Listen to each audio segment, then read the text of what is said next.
Hello everyone, स्वागत है आप लोग का हमारे यूट्यूब चैनल स्टॉलिंग क्लास में। आज के इस वीडियो में हम बिहार पैरामेडिकल एग्जाम 2024 के लिए यहाँ पर जो है फिजिक्स के विशिष्ट उष्मा और गुप्त उष्मा जो चैप्टर है आपका, इससे जो है कुछ ऑब्जेक्टिव क्वेश्चंस को करने वाले हैं। तो आप लोग वीडियो को अंत तक जरूर देखें और वीडियो को लास्ट में हम लोग जो है इससे रिलेटेड और जो है एक्स्ट्रा पॉइंट्स को देखेंगे।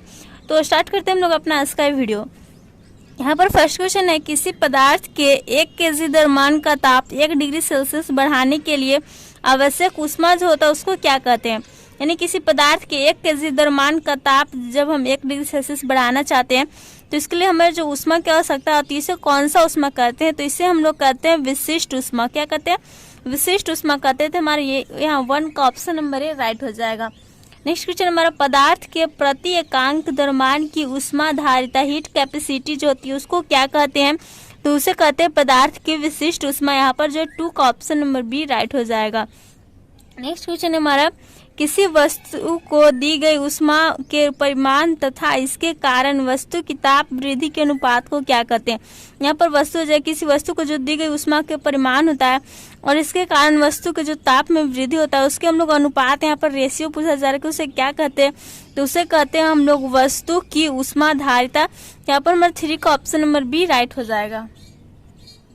नेक्स्ट क्वेश्चन है हमारा, मोटर गाड़ी के रेडिएटर को ठंडा रखने के लिए पानी का व्यवहार किया जाता है। क्यों किया जाता है? क्योंकि पानी आखिर, यहाँ पर जो ऑप्शन को हम देखते हैं, ऑप्शन दिया हुआ यहाँ पर जो पानी की विशिष्ट उष्मा अधिक होती है या फिर पानी का घनत्व कम होता है, पानी सस्ता होता है, पानी कम ताप पर मिलता है। तो मोटर गाड़ी के रेडिएटर को ठंडा रखने के लिए जो पानी का व्यवहार किया जाता है, यूज किया जाता है, क्योंकि पानी की जो विशिष्ट उष्मा होती है ना वो अधिक होती है। तो यहाँ पर हमारा 4 का ऑप्शन नंबर ए राइट हो जाएगा। नेक्स्ट क्वेश्चन हमारा, विशिष्ट उष्मा का एसआई मात्रक क्या होता है। ऑप्शन दिया हुआ जूल होता है, जूल पर केजी होता है, या फिर जूल पर यहाँ पर जो है डिग्री सेल्सियस होता है, या फिर जूल पर केजी होता है पर डिग्री सेल्सियस।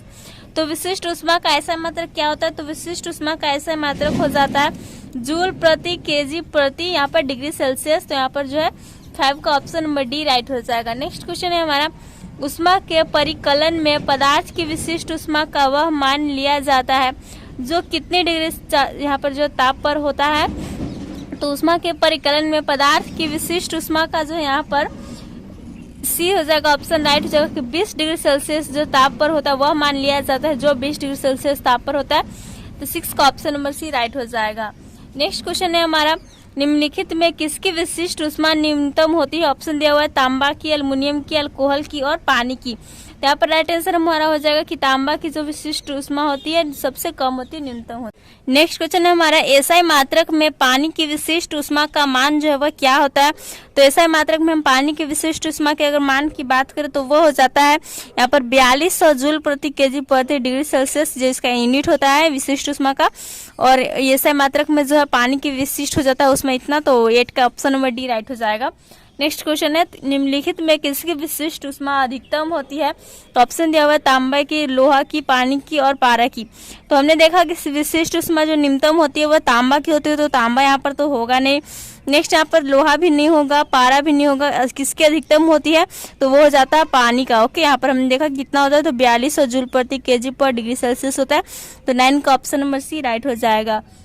नेक्स्ट क्वेश्चन है हमारा, पानी यहाँ पर 0 डिग्री सेल्सियस पर स्थित पानी की कुछ मात्रा में उसी ताप पर 0 डिग्री सेल्सियस पर स्थित बर्फ की कुछ मात्रा मिला दी जाती है तो ताप क्या होगा, घटेगा, बढ़ेगा, वही रहेगा, फिर 0 डिग्री सेल्सियस से बहुत कम हो जाएगा। तो 10 का हमारा राइट आंसर हो जाएगा ऑप्शन सी की जो ताप है वह वही रहेगा, उतना ही सेम रह जाएगा। नेक्स्ट क्वेश्चन है हमारा, पानी का क्वथनांक जो बॉइलिंग पॉइंट होता है वो क्या होता है। दाब से घटता है या दाब से बढ़ता है, दाब पर निर्भर ही नहीं करता है, फिर कुछ निश्चित नहीं। जो पानी का क्वथनांक होता है बॉइलिंग पॉइंट वो क्या होता है, वह जो दाब से बढ़ता है। तो 11 का ऑप्शन नंबर बी राइट हो जाएगा। नेक्स्ट क्वेश्चन है हमारा, यहाँ पर पूछा जा रहा है कि निम्नलिखित में कौन जलने का अधिक प्रभाव उत्पन्न करता है। ऑप्शन दिया हुआ है हमारा गर्म जल, गर्म वायु, खौलता पानी या फिर भाप। तो कौन जो जलने पर अधिक प्रभाव उत्पन्न करता है। तो यहाँ पर हमारा राइट आंसर जो हो जाएगा वो भाप हो जाएगा, जिसे कि हम लोग जो इंग्लिश में क्या कहते हैं, इसे हम लोग जो है वेपर भी कहा जाता है। ओके, तो हमारे यहाँ पर 12 का ऑप्शन नंबर डी है वह बिल्कुल सही हो जाएगा। नेक्स्ट क्वेश्चन है हमारा, वाष्प के द्रवण में क्या होता है। तो वाष्प के द्रवण में क्या होता है। ऑप्शन दिया हुआ उष्मा का अवशोषण होता है या फिर उष्मा का उत्सर्जन होता है, ताप का बढ़ना या ताप का घटना। तो वाष्प के जो द्रवण होता है उसमें क्या होता है, तो उसमें हमारा जो है ऊष्मा का उत्सर्जन होता है। तो हमारा 13 का ऑप्शन नंबर बी सही हो जाएगा। नेक्स्ट क्वेश्चन हमारा, किसी पहाड़ की चोटी पर जो जल होता है वह कम ताप पर उबलता है, क्योंकि क्या हो जाएगा यहाँ पर, तो किसी पहाड़ की चोटी पर जो जल होता है वह कम ताप पर उबलता है, क्योंकि यहाँ पर जो राइट आंसर हो जाएगा वो हो जाएगा कि आसपास की जो यहाँ पर जो वायुमंडलीय दाब है वो कम रहता है। तो 14 का ऑप्शन नंबर बी हमारे यहाँ पर सही हो जाएगा। नेक्स्ट क्वेश्चन हमारा, दाब बढ़ने से किसी द्रव का क्वथनांक जो है वह क्या होता है। तो दाब बढ़ने से जो किसी द्रव का क्वथनांक होता है मीन्स बॉइलिंग पॉइंट होता है वह जो है बढ़ेगा। तो हमारा 15 का ऑप्शन नंबर बी सही हो जाएगा। नेक्स्ट क्वेश्चन हमारा, अपेक्षिक आर्द्रता का आदर्श मान जो आइडियल वैल्यू है वह क्या होता है। तो अपेक्षिक आर्द्रता का जो आदर्श मान होता है वो हो जाता है 50%। यहाँ पर हमारा 16 का ऑप्शन नंबर सी राइट हो जाएगा। नेक्स्ट क्वेश्चन हमारा, ओसांक यानी कि ड्यू पॉइंट क्या होता है। तो ओसांक यानी ड्यू पॉइंट क्या होता है, तो यह एक जो ताप होता है टेम्परेचर होता है। तो ऑप्शन नंबर 17 का सी राइट हो जाएगा। नेक्स्ट क्वेश्चन हमारा, जब पानी का ताप बढ़ता है तब वाष्पीभवन यानी कि इवेपोरेशन की जो दर है वो क्या होती है। तो जब पानी का ताप बढ़ता है तो जो वाष्पीभवन की दर होती है वो क्या होती है, बढ़ती होती है। यहाँ पर हमारे 18 का ऑप्शन नंबर ए राइट हो जाएगा। यहाँ पर हमने जो अपने उस विशिष्ट ऊष्मा और गुप्त ऊष्मा जो है चैप्टर के सारे ऑब्जेक्टिव क्वेश्चन को कर लिए। अब हम जो इसका एक्स्ट्रा पॉइंट है जो कि हम लोग इससे रिलेटेड है तो उसको हम लोग देख लेते हैं। तो यहाँ पर पॉइंट्स दिए हुए हैं। यहाँ पर फर्स्ट पॉइंट हमारा, किसी वस्तु के प्रत्येक अंक द्रव्यमान की ऊष्माधारिता को उस वस्तु की जो है विशिष्ट ऊष्मा कहते हैं, स्पेसिफिक हीट कहते हैं। ये सारे जो वर्ड है वो आपके ऑब्जेक्टिव देखे होंगे आप लोग, उसमें आए थे। तो जो इसी सारे से ऑब्जेक्टिव टाइप का क्वेश्चंस बनते हैं तो ये भी आपके लिए इम्पोर्टेंट है। इसमें आपको एक्स्ट्रा पॉइंट भी देखने को मिलेंगे। तो यहाँ पर हमारा नेक्स्ट है, किसी वस्तु की विशिष्ट ऊष्मा उसके एकांक द्रव्यमान का ताप 1 डिग्री सेल्सियस से बढ़ाने के लिए आवश्यक ऊष्मा का परिमाण है। नेक्स्ट हमारा कि जो पानी होता है, जल होता है H2O, इसकी जो विशिष्ट ऊष्मा है वो सबसे अधिक होती है और इसका मान क्या हो जाता है, तो इसका मान हो जाता है 4.18 गुना 10⁻³ जूल प्रति केजी प्रति डिग्री सेल्सियस। ये क्या होता है, हमारे विशिष्ट ऊष्मा का ऐसा यूनिट हो जाता है। नेक्स्ट हमारा पॉइंट है, जिस ताप पर पदार्थ ऊष्मा पाकर गलता है, मेल्ट्स होता है, अर्थात ठोस से जो द्रव में बदलता है उसे पदार्थ का गलनांक यानी कि मेल्टिंग पॉइंट कहते हैं। और जिस ताप पर पदार्थ जो ऊष्मा पाकर उबलता है, बॉइलिंग होता है, यानी कि द्रव से जो गैस में बदल जाता है, वाष्प में बदल जाता है, वेपर में बदलता है, तो उससे पदार्थ को हम लोग क्वथनांक कहते हैं, बॉइलिंग पॉइंट कहते हैं। नेक्स्ट यहाँ पर दिया हुआ है, किसी पदार्थ की अवस्था परिवर्तन में ऊष्मा का आदान प्रदान बिना ताप बदले होता है, इसलिए उस ऊष्मा को जो है गुप्त ऊष्मा कहते हैं।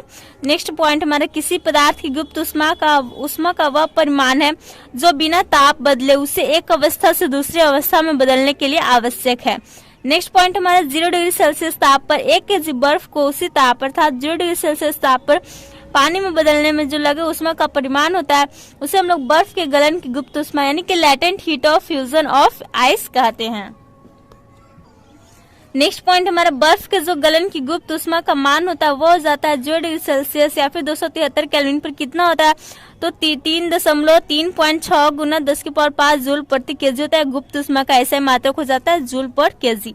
नेक्स्ट पॉइंट हमारा, द्रव पदार्थ के एकांक द्रव्यमान को उसके क्वथनांक पर वाष्प में बदलने के लिए जो आवश्यक ऊष्मा होती है इसको द्रव के वाष्पीकरण की गुप्त ऊष्मा कहते हैं, latent heat of vaporization of liquid कहते हैं। नेक्स्ट पॉइंट हमारा, द्रव पदार्थ के एकांक द्रव्यमान को उसके क्वथनांक पर वाष्प यानी कि भाप में बदलने के लिए जो आवश्यक ऊष्मा होती है उसको द्रव के वाष्पीकरण की गुप्त ऊष्मा कहते हैं, latent heat of vaporization of liquid कहा जाता है। इसे हमने अभी देखा।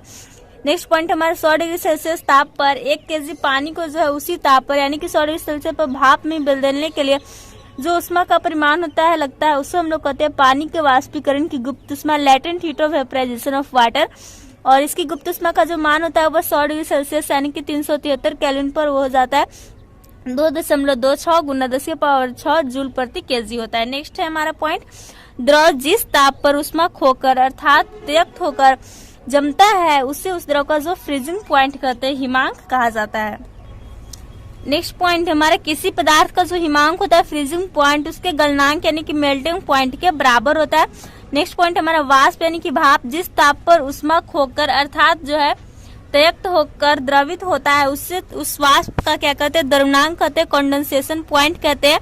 और नेक्स्ट हमारा पॉइंट है किसी वाष्प यानी कि भाप का जो द्रव्यमान होता है उसके क्वथनांक के बराबर होता है। ओके, यानी कि जो बॉइलिंग पॉइंट होता है ना वो द्रव्यमान के बराबर होता है। नेक्स्ट हमारा है किसी शुद्ध धातु के गलनांक से उसके मिश्र धातु यानी कि लोहे का जो गलनांक है वह कम होता है। तो यहाँ पर हमने जो है ऑब्जेक्टिव क्वेश्चंस के साथ ही यहाँ पर जो कुछ एक्स्ट्रा पॉइंट कर लिए हैं जो कि आपके जो तैयारी में मदद करेगी। तो आप लोग को वीडियो पसंद है तो वीडियो को लाइक करें, दोस्तों के साथ शेयर करें और भी ऐसे वीडियोस के लिए हमारे चैनल को जरूर सब्सक्राइब कर ले अपनी तैयारी के लिए। Thanks for watching.